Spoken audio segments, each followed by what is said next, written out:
अस ओसर नहीं पाइयो, धरो राम कड़िहार, भो सागर तरी जाव तब, पलक न लागे बार। एक सत्य घटना को श्रवण करते हैं और होनी होकर रहती है। विधि का विधान यही है, मृत्यु अवश्यम भावी है। इस बात को आप और मैं समझकर नित्य निरंतर राम राम राम राम जपने का प्रयास करते हैं। जब आप और मैं इस मृत्यु की बात को हृदय में हमेशा याद रखेंगे तो निश्चय ही श्री सतगुरुदेव द्वारा दिया गया वह नाम सतत स्मरण में रहेगा, अखंड नाम जप चलता रहेगा। क्योंकि जब मौत सामने होती है तो श्री भगवान को छोड़कर गुरुदेव कहते हैं कुछ और दिखाई नहीं देता। जय श्री हरि। पूज्य गुरुदेव के चरणों में बारंबार प्रणाम। एक समय की बात है, मथुरा जिले के एक गांव में एक बालक जो गेहूं पिसाने कुछ दूर गांव में जाता है, चक्की देर से चली तो आटा लेकर वह बच्चा जब चलने लगता है वहां से, तो सायंकाल हो जाता है, अंधेरा घिराता है। उन दिनों एक स्थान से दूसरे स्थान पर आने जाने के लिए इतने साधन ना हुआ करते थे, पैदल चलता है। जंगल के रास्ते से गुजर रहा था। उस क्षेत्र में 2 बगेर हुआ करते। जब बच्चा पोटली सिर पर रखकर चल रहा था तो बगेर दिखाई देता है। पोटली को रखकर बच्चा पेड़ पर चढ़ जाता है। बगेर पेड़ के नीचे कुछ देर बैठा रहता है, लड़का पेड़ के ऊपर बैठा है।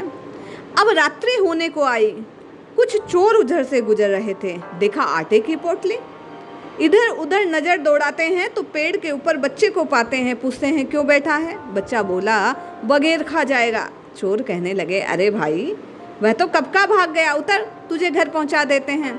बालक को जबरदस्ती पेड़ से नीचे उतारा गया।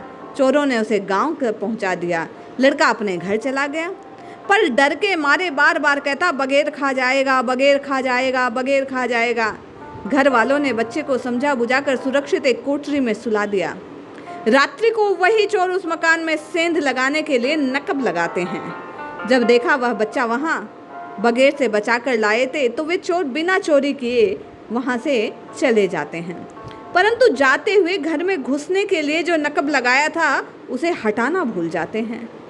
कुछ समय बाद वही बगेर नकब में होता हुआ मकान में घुस जाता है, उस बच्चे को खा जाता है बिना प्रयास। कितना उसके घर वालों ने, चोरों ने उसे बचाने का प्रयास किया, किंतु ईश्वर का विधान ऐसा था, वो मौत जो उसकी लिखी थी वह घर आकर उसे प्राप्त हो गई। वहां से बचाया तो बगैर घर आकर खा गया। विधाता ने जैसा लिखा वैसा होकर रहा।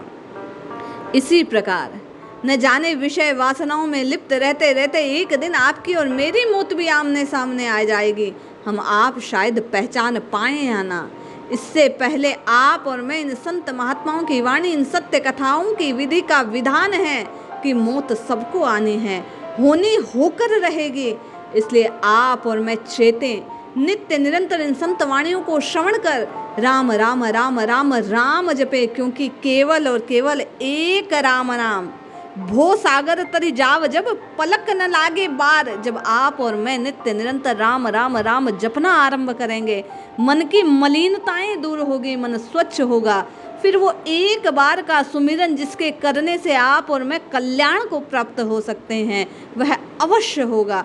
इसलिए जपते रहिए, रटते रहिए, मृत्यु अवश्यम भावी है। इस बात को याद रखकर केवल और केवल गुरु द्वारा दिए गए इस नाम को जपिए। सीताराम सीताराम, राधे श्याम राधे श्याम, जो आपके इष्ट का नाम है उसे जपिए, निश्चित कल्याण होगा। जय श्री हरि।